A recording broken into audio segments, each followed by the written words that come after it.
अज्ञात से मिलन, कृतज्ञता की यात्रा।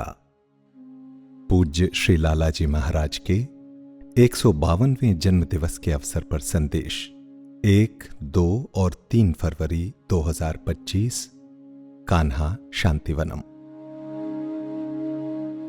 प्रिय मित्रों, वर्ष 1981 में दक्षिण अफ्रीका की अपनी यात्रा के अंत में बाबूजी महाराज ने एक संदेश दिया था जो इस प्रकार है।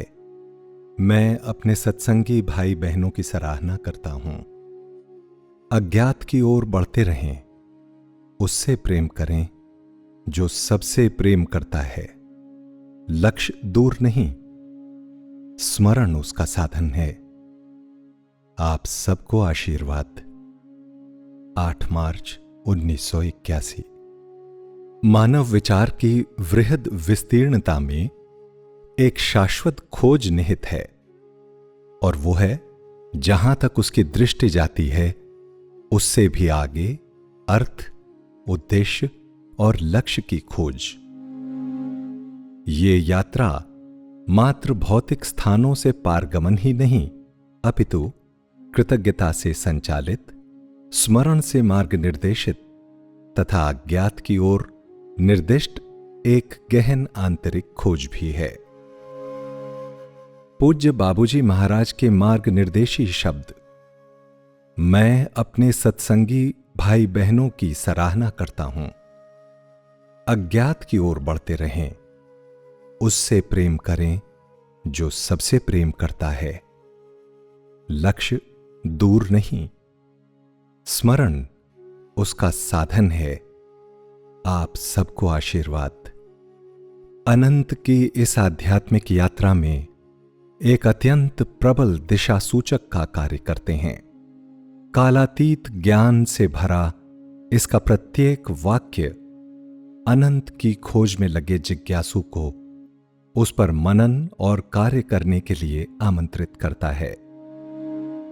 मैं अपने सत्संगी भाई बहनों की सराहना करता हूं। कृतज्ञता का आधार। कृतज्ञता धन्यवाद की एक विनम्र अभिव्यक्ति मात्र ही नहीं, ये वो रूपांतरणकारी अभ्यास है जो हमारे बोध को एक नए रूप में ढालकर हम सबके मध्य एक सेतु का निर्माण करता है। इस यात्रा के संदर्भ में ये वाक्य कि मैं अपने सत्संगी भाई बहनों की सराहना करता हूं, हमें समस्त मनुष्य जीवन के परस्पर जुड़े होने का स्मरण कराता है। एकांतवास में किसी भी व्यक्ति की आध्यात्मिक या दार्शनिक यात्रा का मार्ग प्रकट नहीं होता।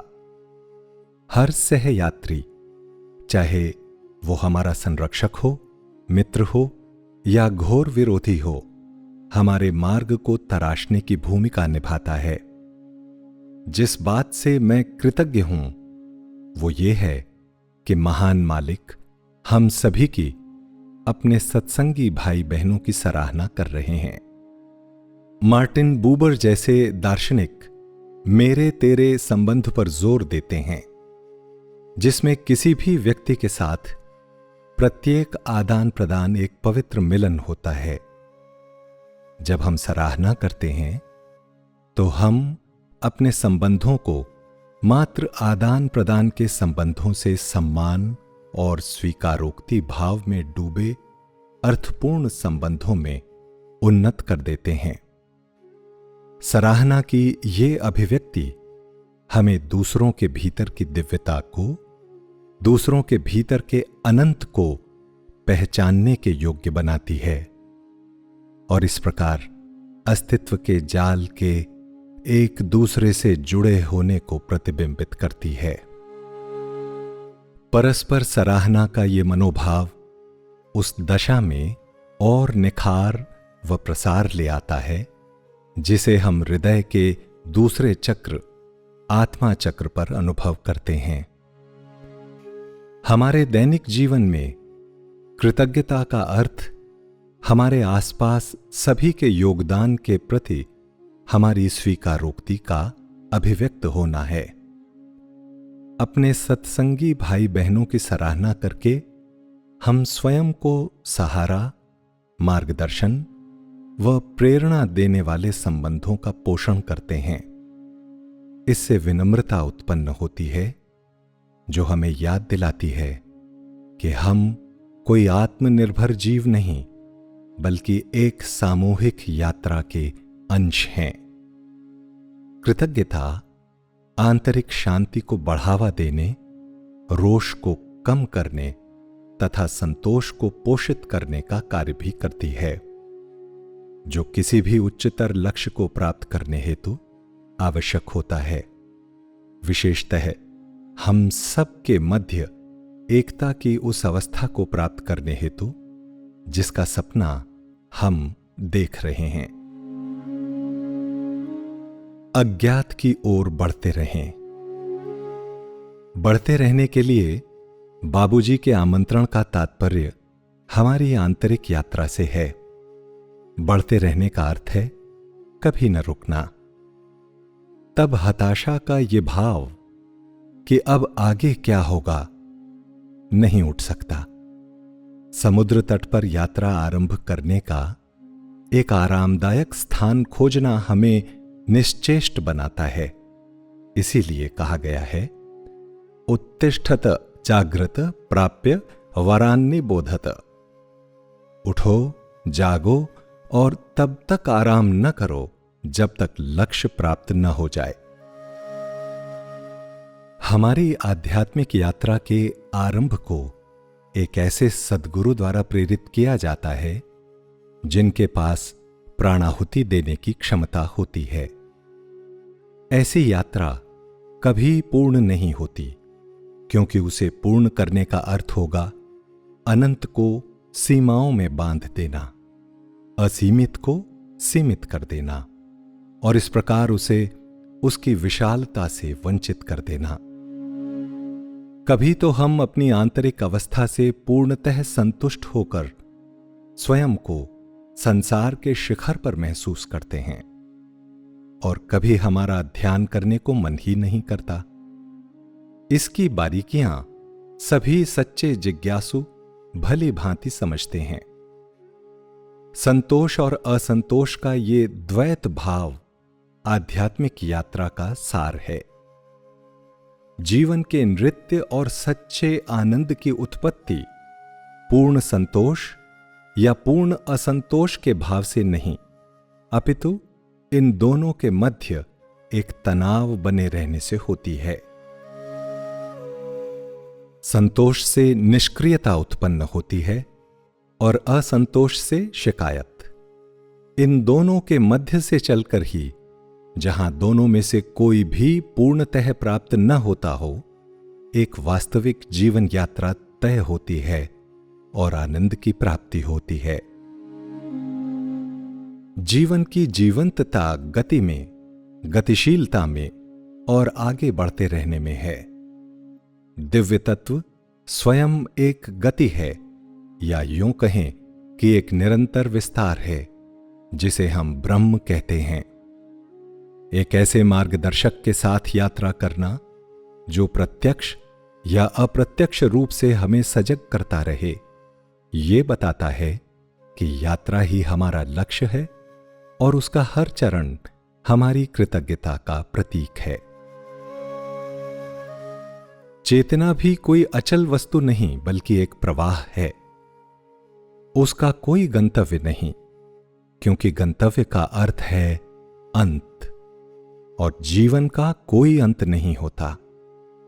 जैसे खिलने के बाद पुष्प का अंत नहीं होता, वो मुरझाता है, रूपांतरित होता है और अपने सार को असंख्य अन्य पुष्पों के खिलने के लिए फैला देता है। बीज में परिवर्तित हो रहे पुष्प के सौंदर्य को देखें। वो बीज एक पत्थर की भांति सोया हो सकता है, लेकिन वो पत्थर नहीं होता।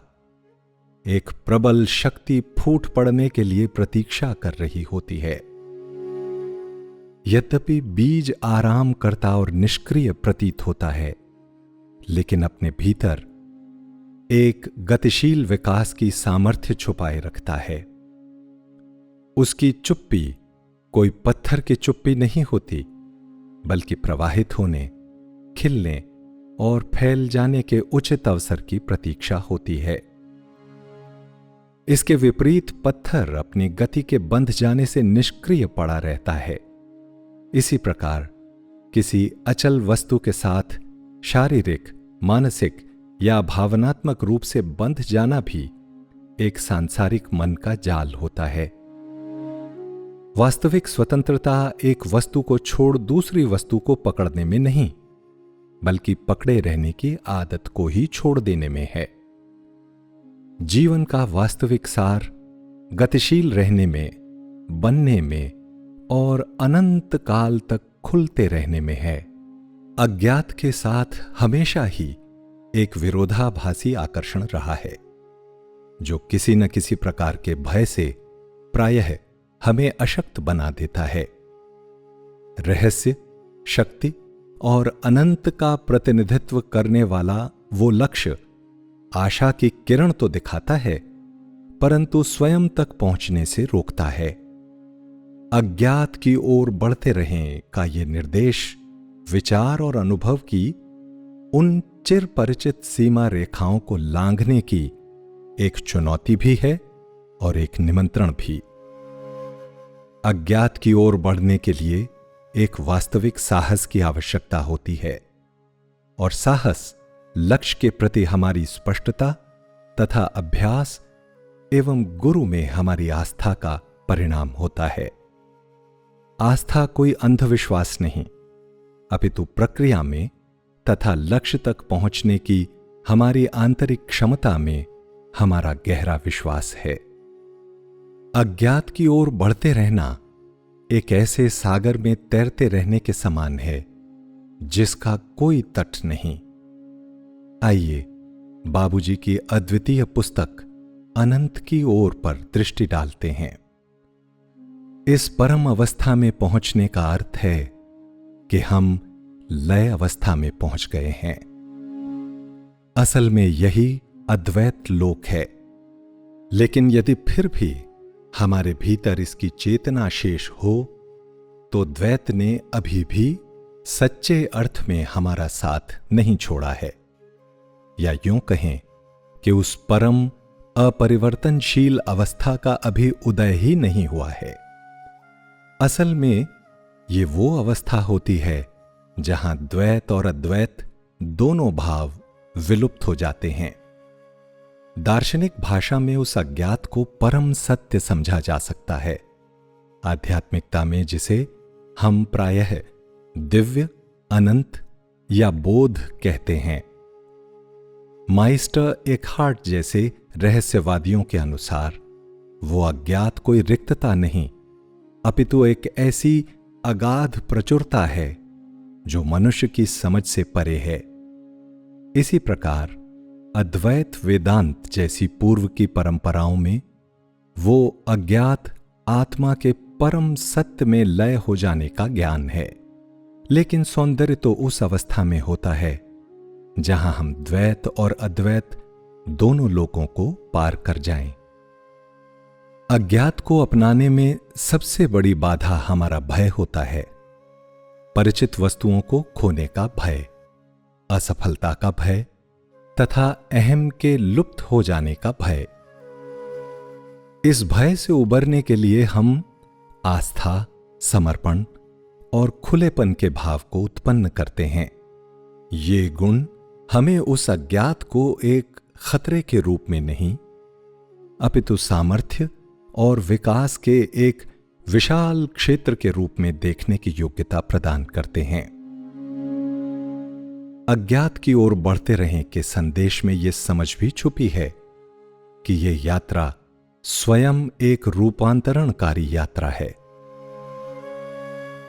हो सकता है कि लक्ष्य हमें दिखाई न पड़े, लेकिन उसकी ओर बढ़ने वाला प्रत्येक कदम हमें ढालता जाता है।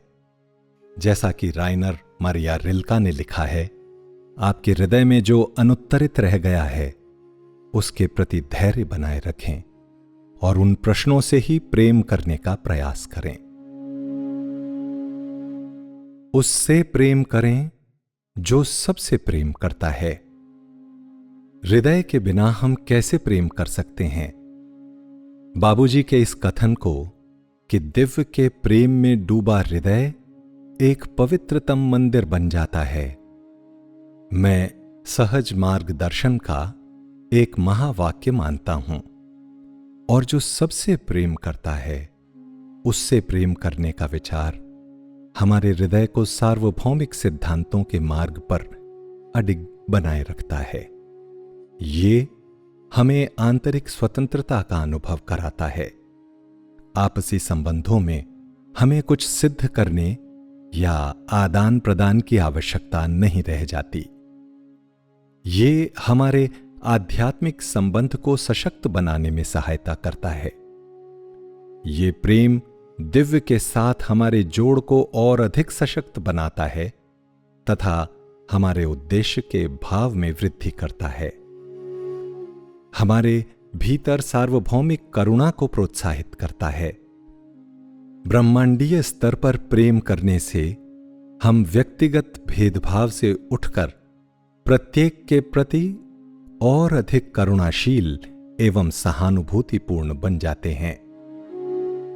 अपने ध्यान को जब हम ब्रह्मांडीय प्रेम के मूर्त रूप पर लगा देते हैं तो फिर चाहे वो दिव्य तत्व हो, आध्यात्मिक गुरु हो या ब्रह्मांडीय चेतना का सार हो, वो हमारे प्रेम को व्यक्तिगत और स्वार्थपूर्ण प्रेम से उन्नत कर एक व्यापक और स्वार्थ रहित प्रेम बना देता है। ये दशा परिवर्तन स्वाभाविक रूप से एक वैराग्य जैसा भाव उत्पन्न कर देता है, जो किसी उदासीनता का भाव नहीं बल्कि दूसरों के प्रति हमारे ध्यान एवं करुणा की एक उच्चतर दशा है।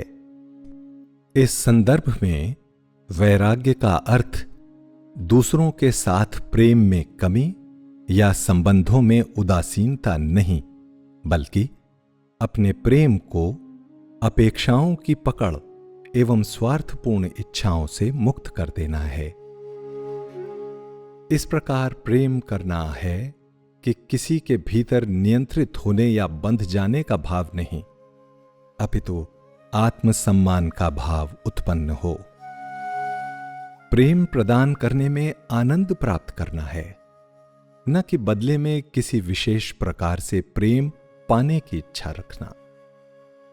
हार्टफुलनेस इसी बात पर बल देता है कि प्रेम का अधिक से अधिक समावेश होता जाए, प्रेम अधिक से अधिक पवित्र होता जाए और उद्देश्य के उच्चतर भाव के साथ गहराई से जुड़ जाए। अपने प्रेम की दिशा को जब हम उसकी ओर मोड़ देते हैं जो सबसे प्रेम करता है, तो इससे हमारे भावनात्मक और आध्यात्मिक स्वरूप को थामने वाला एक सहारा मिल जाता है। ऐसी ब्रह्मांडीय सत्ता को प्रेम करने से हमें समभाव में स्थित होने की प्रेरणा मिलती है। अपरिवर्तनशील स्रोत में हमारा प्रेम स्थापित हो जाने के कारण हम व्यक्तिगत संबंधों के उतार चढ़ाव से कम उद्वेलित होते हैं। एकता की प्रेरणा मिलती है। स्वयं को उसकी दिशा में मोड़ देने से जो सबसे प्रेम करता है, हम सभी जीवों को उस ब्रह्मांडीय प्रेम के प्रतिबिंब के रूप में देखने लगते हैं। इससे एकता का भाव पनपने लगता है और पृथकता के भाव से उत्पन्न आसक्ति कम होने लगती है। स्वतंत्र होने की प्रेरणा मिलती है। आसक्ति का जन्म प्रायः भय से होता है, जैसे खोने का भय, अस्वीकार कर दिए जाने का भय या सदा न रहने का भय। सार्वभौमिक रूप से प्रेम करना हमें इन भयों से उठकर एक सच्चे भाव से प्रेम करने की स्वतंत्रता प्रदान करता है। हम एक दिव्य या ब्रह्मांडीय चेतना की अभिव्यक्ति के रूप में दूसरों से प्रेम करने लगते हैं। हमारा प्रेम हमारे भीतर से ब्रह्मांडीय प्रेम के प्रवाहित होने का एक माध्यम बन जाता है, जिससे हम स्वामित्व या निर्भरता के भाव से स्वतंत्र होकर गहराई से प्रेम करने लग जाते हैं। हार्टफुलनेस ये सिखाता है कि वैराग्य का अर्थ जीवन से नाता तोड़ लेना नहीं, बल्कि एक केंद्रित और अनासक्त हृदय के साथ पूर्णतः उपस्थित रहते हुए भाग लेना है। ध्यान और स्मरण जैसे अभ्यासों से हम इन गुणों को स्वाभाविक रूप से विकसित कर लेते हैं। हम बदले में कुछ पाने की अपेक्षा न रखते हुए प्रेम करना सीखते हैं, परिणाम को न देखना और उस क्षण के सौंदर्य को अपनाना सीखते हैं। संबंधों को विकास, मनन और सेवा के एक अवसर के रूप में देखना सीखते हैं। लक्ष्य दूर नहीं, वो अज्ञात यद्यपि अनंत प्रतीत हो सकता है, लेकिन यह आश्वासन कि लक्ष्य दूर नहीं, ये संकेत करता है कि यात्रा जैसी प्रतीत होती है उससे कहीं अधिक आसान है। अनंत लक्ष्य के निकट होने का ये विरोधाभास आध्यात्मिक और दार्शनिक परंपराओं का एक समान विषय है। अद्वैत वेदांत के अनुसार आत्मा तो पहले से ही परम तत्व में विलीन होती है, अतः यात्रा किसी दूरस्थ स्थान पर पहुंचने की नहीं, अपितु सर्वव्यापी सत्य को जानने की है। इसी प्रकार हार्टफुलनेस व अन्य अभ्यासों में भी आंतरिक यात्रा से यही प्रकट होता है कि लक्ष्य हृदय के भीतर ही है। यह आश्वासन कि लक्ष्य निकट है हमारे समय बोध को भी चुनौती देता है। आध्यात्मिक प्रगति किसी एक दिशा में नहीं होती। सिर को दाएं से बाएं घुमाने के समान या जैन अवधारणा सटोरी के आकस्मिक जागरण, समान अंतर्ज्ञान और रूपांतरण अकस्मात घटित हो सकते हैं। ये जानना कि प्रत्येक क्षण में एक गहरे ज्ञान के प्रकट होने की सामर्थ्य है, हमें प्रवृत्त और आशावान बने रहने का प्रोत्साहन देता है। स्मरण उसका साधन है। स्मरण अर्थात उच्चतर सत्य को मन में धारण करने का अभ्यास आध्यात्मिक प्रगति का एक सशक्त साधन है। कई परंपराओं में जहां स्मरण ही साधन होता है और स्मरण ही अंत भी, वहां स्मरण परम साक्षात्कार में हमारा मार्ग निर्देशन करते हुए हमें दिव्यता की उपस्थिति में बांध कर रखता है। स्मरण के ऐसे मानसिक बोध से कि उस अज्ञात का स्मरण हमें कैसे करना है, अज्ञात लक्ष्य को नहीं जाना जा सकता। अतः हम प्रत्येक ध्यान में प्राप्त अवस्था से ही स्मरण का कार्य निकाल लेते हैं। उस अवस्था का गुणगान कर हम उस अवस्था को प्रदान करने वाले का भी गुणगान करने लगते हैं और प्रदान करने वाले का स्मरण फिर आसान हो जाता है। ऐसी अवस्था में डूबे रहना हमारे विश्वास को और अधिक पुष्ट करता है और इस प्रकार प्रेम की आंख मिचौनी प्रारंभ हो जाती है।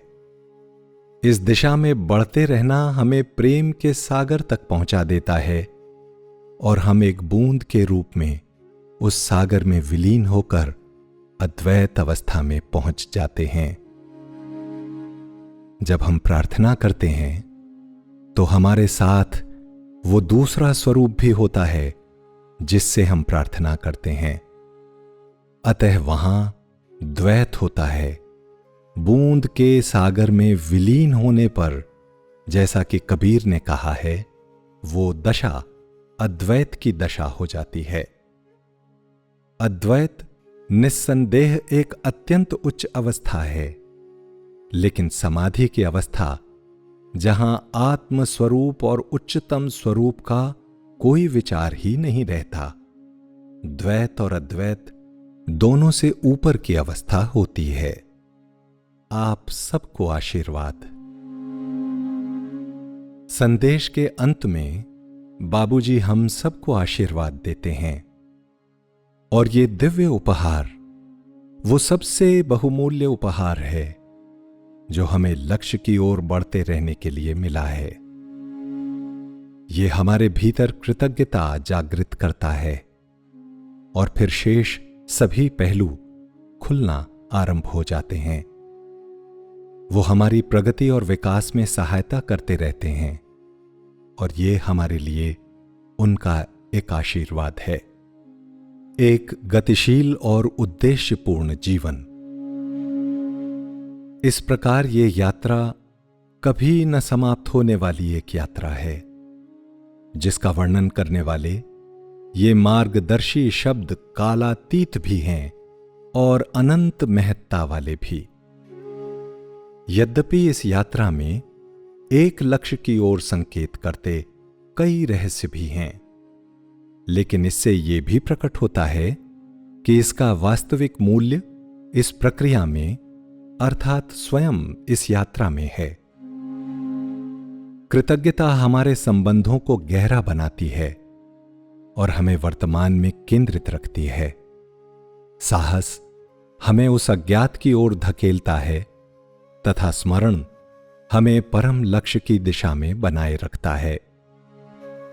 जब हम आगे बढ़ेंगे तो निश्चित रूप से जान जाएंगे कि वो अज्ञात कोई बाहरी लक्ष्य नहीं अपितु हमारे भीतर का ही गहन बोध है। हृदय एक दिशा सूचक का कार्य करता है और एक प्रदेश का भी, और उस सत्य की दिशा में हमारा मार्गदर्शन करता है जो शब्द और अवधारणाओं दोनों से परे है। ये यात्रा सीमित और असीमित, ज्ञात और अज्ञात तथा आत्मा और परमात्मा के मध्य एक नृत्य है। ये सरल लेकिन गहन शब्द ये याद दिलाते हैं कि ये यात्रा कृतज्ञता, स्मरण, एक साहसी हृदय और मालिक के आशीर्वाद से सदा हमारे विकास में हमारी सहायता करती रहेगी। इस यात्रा में आनंद की घड़ियां भी आ सकती हैं और परीक्षा की घड़ियां भी। अतः कभी रुके नहीं। यदि भगवान श्री कृष्ण को यह कहना पड़ता है कि मैं एक क्षण के लिए भी बिना कर्म के नहीं रह सकता, तो उनका तात्पर्य हमें एक गतिशील एवं उद्देश्यपूर्ण जीवन जीने का एक सरल संदेश देना ही है। प्रेम एवं आदर सहित कमलेश।